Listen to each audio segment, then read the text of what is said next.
a todos, meu nome é Vitória Bisoguini Sereta e eu sou acadêmica da 10ª fase do curso de Direito e eu participo do projeto de extensão da Unesp sobre prevenção e erradicação da síndrome de alienação parental.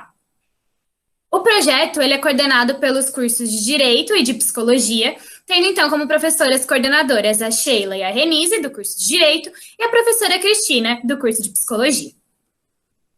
Olá, meu nome é Arthur Miralha Frias e eu sou acadêmico do curso de Direito da Unesp. Oi, meu nome é Bruna e eu sou acadêmica do curso de Psicologia. Olá, meu nome é Catarina e eu também sou acadêmica do curso de Psicologia. Oi, eu sou a Mariana e eu sou acadêmica do curso de Direito da Unesp. O objetivo do nosso projeto, então, é justamente informar a população sobre a alienação parental e sobre a sua lei, trazendo também as principais causas e consequências da alienação parental. Numa parceria com o Fórum, nós realizamos uma oficina antes, então, das audiências de conciliação e mediação, nos casos de família que envolvam crianças e adolescentes, para explicar sobre alienação parental. Não necessariamente é uma prática que acontece na sua família, mas pode acontecer com alguém que você conheça, e é sempre bom estar informado. Como nesse momento nós não podemos estar presencialmente no fórum, nós decidimos então gravar um vídeo para que possamos dar continuidade ao nosso trabalho. Então, a alienação parental, ela sempre existiu na nossa comunidade, mas com o aumento do número de divórcios, ela ficou mais evidente. Então, a gente tem a lei de 2010, que traz algumas ações e indicam que normalmente a alienação parental acontece quando um dos genitores não aceita muito bem o término do relacionamento e usa da criança para promover um tipo de vingança contra o outro genitor, prejudicando assim a sua relação e os vínculos familiares. Como forma de exemplificação, a lei traz algumas ações que caracteriza como alienação parental, sendo a primeira delas a campanha de desqualificação do genitor, que é quando o alienador ele faz com que a criança perca aquela imagem de herói ou heroína que tem do pai e da mãe, através de frases como seu pai não te ama mais, agora ele tem outra família, ou sua mãe não se importa mais com você, agora ele tem um namorado. A segunda ação seria dificultar o exercício da autoridade parental. Isso ocorre quando um passa por cima das regras impostas pelo outro, como, por exemplo, a criança mora na casa da mãe e todo dia ela tem que dormir às 10 horas. Porém, quando chega na casa do pai, pode dormir a hora que quiser. Isso vai fazer com que a criança prefira a casa do pai, porque não tem limites, certo? E faz com que a mãe pareça uma pessoa difícil, que impõe muitos limites. A terceira ação seria dificultar o contato entre a criança e o genitor. Isso ocorre quando o alienador ele esconde que o pai ou a mãe ligou, esconde e-mails, mensagens, acaba criando uma barreira, dificulta o contato entre a criança e o alienado. A quarta ação seria dificultar o convívio familiar. Isso ocorre, por exemplo, a criança mora com o pai. Chega o dia de visita e a mãe vem buscar a criança, porém, o pai diz para a mãe que a criança não pode ir porque a criança está doente. E para a criança, ela diz que a mãe esqueceu de buscar. Isso vai fazer com que a criança se sinta abandonada, né? Criando essa ação de alienação parental. A quinta ação seria omitir informações importantes sobre a criança ou adolescente. A gente sabe que nessa fase, todo tipo de informação sobre a criança ou adolescente são importantes. Isso inclui escola, amizades, saúde, atividades extracurriculares. É muito importante que haja essa comunicação entre os genitores, esse compartilhamento de informações sobre a criança. E ocultar qualquer tipo de informação assim é uma grave infração de alienação parental. A sexta ação seria apresentar a falsa denúncia, que é quando o alienador ele acusa o alienado de crimes que não ocorreram, como, por exemplo, violência doméstica ou abuso sexual. Isso é considerado uma das ações mais graves de alienação parental, porque faz com que a criança crie falsas lembranças, falsas memórias, e acaba criando uma repulsa contra o alienado. Então, é uma grave infração. E a sétima ação seria a mudança de domicílio sem justificativa. Por quê? A lei entende que pode haver a mudança de domicílio em casos de oferta de emprego, aproximação com a família ou escola, certo? Mas quando o único intuito dessa mudança é afastar a criança do genitor, isso é uma grave infração de alienação parental também. E é muito importante lembrar que essas são apenas algumas ações que a lei exemplifica. A alienação parental pode acontecer de outras maneiras também. E são ações que podem ser praticadas por genitores, pai e a mãe, ou por terceiros, como avós, tios e amigos da família.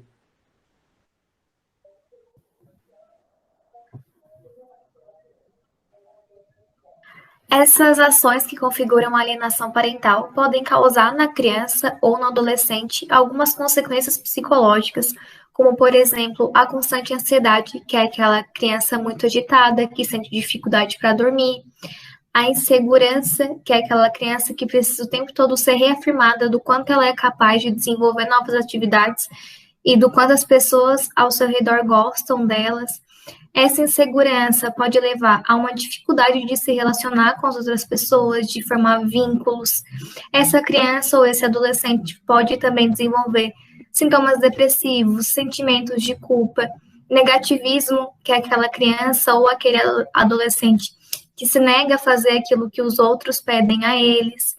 Mudanças de comportamento, tendo atitudes que não são mais adequadas para a idade do qual eles se encontram, como, por exemplo, voltar a fazer xixi na cama, queda no rendimento escolar em decorrência da falta de atenção desenvolvida por conta da ansiedade e dos sentimentos de culpa, agressividade que pode ser direcionada a ela ou às outras pessoas, e também a repetição do discurso do genitor alienante, que não condiz com a realidade e pode levar até ao desenvolvimento de uma falsa memória.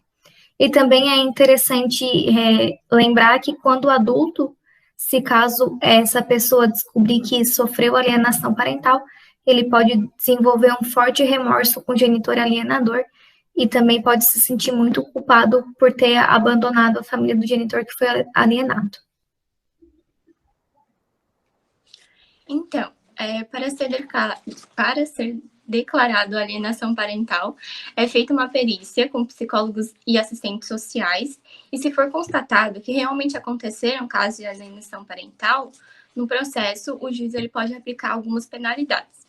A primeira seria declarar a ocorrência da alienação parental e advertir o alienador, que serve como um primeiro alerta, para que aquilo não se repita mais e não cause mais danos. A segunda seria ampliar o regime de convivência familiar em favor do genitor alienado. O juiz, então, ele dá prioridade para o genitor alienado para pegar a criança em datas comemorativas, finais de semana, feriados, justamente para restabelecer o vínculo entre o genitor e o filho. A terceira seria estipular multa ao alienador. A quarta seria determinar acompanhamento psicológico e ou biopsicossocial, tanto para o alienador quanto para a criança. A quinta seria determinar a alteração da guarda para guarda compartilhada ou sua inversão. E para isso a Mari vai explicar um pouquinho como são as guardas.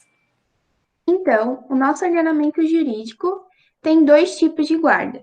Ouvia-se muito falar da alternada, aquela que a criança fica 15 dias na casa de um, 15 dias na casa do outro. Só que ela não é mais aplicada porque fazia com que a criança perdesse o referencial de lar, além de que as casas possuem rotinas e regras diferentes. Então, nós temos a unilateral, que é quando a guarda pertence a um dos genitores, sendo esse o guardião da criança, possuindo todos os deveres e responsabilidades, e o outro participa da vida da criança como um observador, supervisionando de longe. E temos a compartilhada, que é quando a guarda pertence aos 2 genitores, então os 2 têm os mesmos deveres e responsabilidades sobre a criança, mas ela vai continuar morando só com um, para não perder o referencial de lar. Então, entende-se também que nesse tipo de guarda, por ser marcada pelo diálogo, a criança vai ter as visitas mais flexíveis. Além de que é a mais indicada, porque faz entender que a criança vai sentir menos o impacto da separação. É bom lembrar que, independente do tipo de guarda, a pensão ela sempre vai ter que ser paga por aquele que não morar com a criança. Agora a gente vai voltar um pouquinho para o resto das penalidades. Então, A sexta penalidade seria determinar a fixação cautelar do domicílio da criança ou adolescente. Naquele caso em que o genitor ele quer se mudar com a criança ou adolescente para longe, para essa criança ou esse adolescente não ter mais contato com o outro genitor.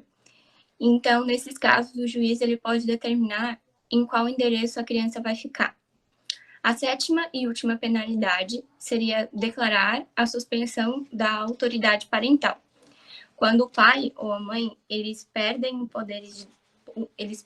o poder de decisão sobre a criança, perdendo também os direitos e deveres. Essa penalidade ela é a mais severa da lei e é aplicada somente em último caso.